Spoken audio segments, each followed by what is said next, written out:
हुए हैं, इसलिए हम जानते हैं कि उनका विचार क्या था। उनका विचार था समतामूलक समाज की स्थापना।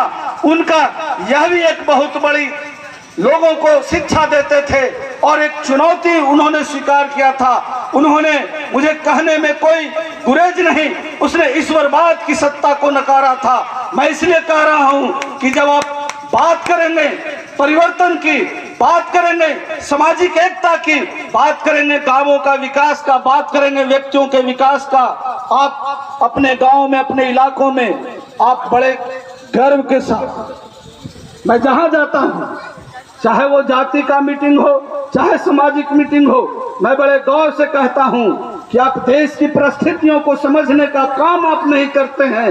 आप अंबेडकर का संविधान नहीं पढ़ते हैं, आप जनवादी विचारकों के विचारों का फैलाव नहीं करते हैं। आप गांव में चले जाइए, पिछड़ों के इलाकों में खास करके, चूंकि मैं भी यादव खानदान से आता हूं, यादवों की बस्तियों पर मुझे नफरत होती है। हमारे एक भी गांव ऐसा नहीं मिलेगा जहां हमारे यादव लोग पुस्तकालय के लिए चंदा करते हैं। एक भी ऐसा गांव नहीं मिलेगा जहां वाचनालय के लिए चंदा करते हैं। गांव में दुर्गा की मंदिर बनाओ, गांव में हनुमान की मंदिर बनाओ, गांव में विद्यालय को नष्ट कर दो, आपका सामाजिक विकास कैसे होगा?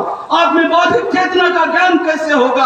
आप मंदिरों में घंटा डुलाते रह जाओगे, आप मंदिरों में घंटा डुलाते रह जाओ, अगरबत्तियां दिखाते रह जाओ, आप कभी इस हिंदुस्तान की तरक्की नहीं हो सकता। आप जिस व्यवस्था के तले, आप जिस पुरानी सड़ी गली व्यवस्था को ढो रहे हो, आज आपके बच्चे चपरासी भी बनने लायक नहीं।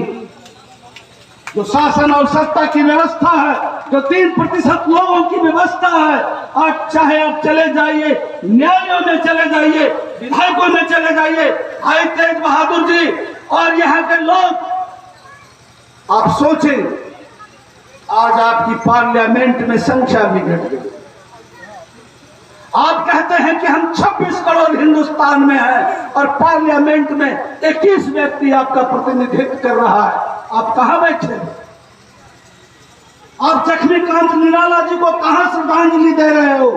इसी एरा की धरती पर बद्री अहीर, हिंदुस्तान का पहला अहीर, जिसने दक्षिण अफ्रीका में महात्मा गांधी को कमाया हुआ धनराशि दिया और चंपारण के नीलों पर जब अत्याचार हो रहा था, दक्षिण अफ्रीका से लौटने के बाद गांधी जब चंपारण में आंदोलन करते हैं, यही आरा का हेमंतपुर का बद्री अहीर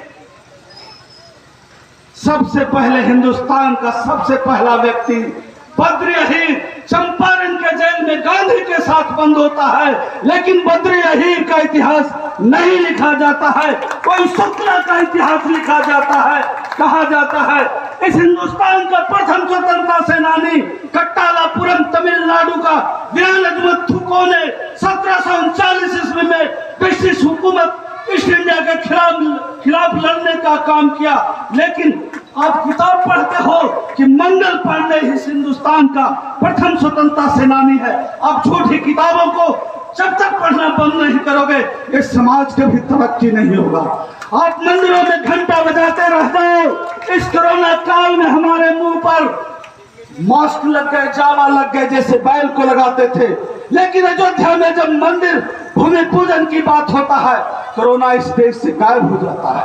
बंगाल में जब चुनाव की बात आती है, कोरोना गायब हो जाता है।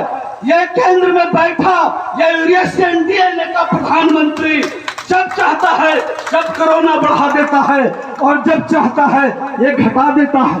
तेज बहादुर भाई, आप किस किसान की बात कर रहे हो? किस प्रधानमंत्री की बात कर रहे हो? ये किसानों का 8-9 महीने से बॉर्डरों पर धरना चल रहा है, लेकिन ये किसानों का हुकूमत नहीं। तो लक्ष्मीकांत निराला था। मेरी बातों से अगर तकलीफ हुई होगी तो मुझे क्षमा करेंगे। मैं जिन विचारों को रखता हूँ, खुलेआम रखता हूँ, और आज जिनकी श्रद्धांजलि सभा भी कह लीजिए, तो उनके विचारों के प्रति और उनके जो विचार सिद्धांत रहे हैं उनके प्रति मैं अपनी सच्ची श्रद्धांजलि अर्पित करता हूं। और कुंदन मेरा छोटा भाई है, जब जरूरत पड़ेगा हम तुम्हारे साथ हैं, चाहे वो तन से ले लो साथ, मन से ले लो, और उनके किताब प्रकाशन में खर्च जो होगा मैं भी उसमें वहन करूंगा। इन्हीं चंद शब्दों के साथ इस पावन पवित्र धरती को और जखमीकांत निराला जी के चरणों में अपनी श्रद्धा पुष्प अर्पित करता हूं। जय हिंद, जय भारत। आप बोल रहे हैं जोरदार तालियों से अभिवादन।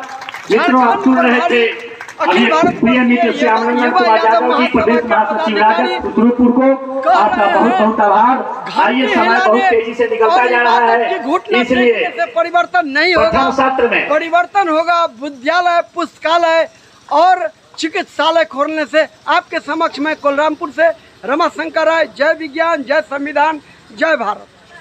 धन्यवाद बहुत बहुत।